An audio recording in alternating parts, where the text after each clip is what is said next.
Sigurado ako hindi aabot sa akin ang flood control scandal. Kasi Ito po, kapapasok lang po na balita. Tinuro, parang iniimbestiga, nag-order daw po si Ombudsman Remulla kay Secretary Dizon na parang investigate daw si Senator Bongo sa anumang possible link sa mga diskaya.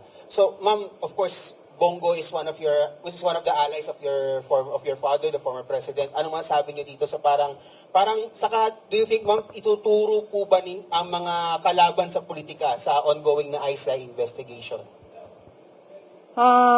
hindi ko alam kung ano yung malamang nakakaalam niyan si BBM kasi ngayon nga confident na siya na hindi siya kasali sa mga hindi kasali hindi aabot. Tama ba ang sinabi? Hindi aabot sa Office of the President ang corruption. So, siya lang makakasagot niyan kung ano ang mangyayari. Ano yung tanong mo?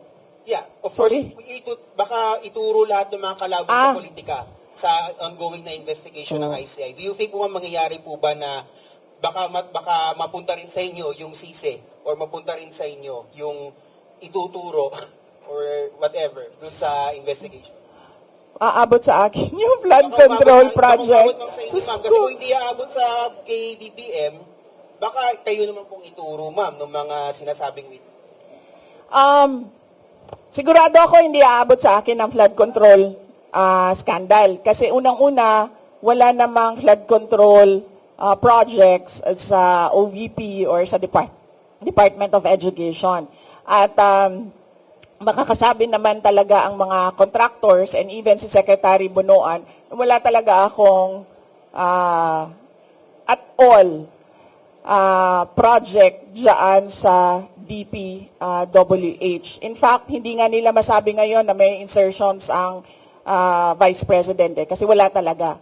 Hindi ako sumasali sa ganyan.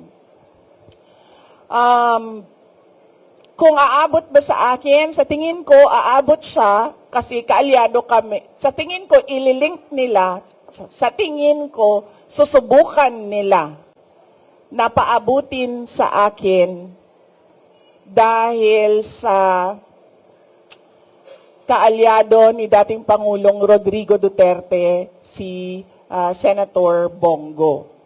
Doon siguro nila gagawan ng kwento yun. Yung part na ako, si PRD, nasa gitna, at si Senator Bongo, nasa kabilang side.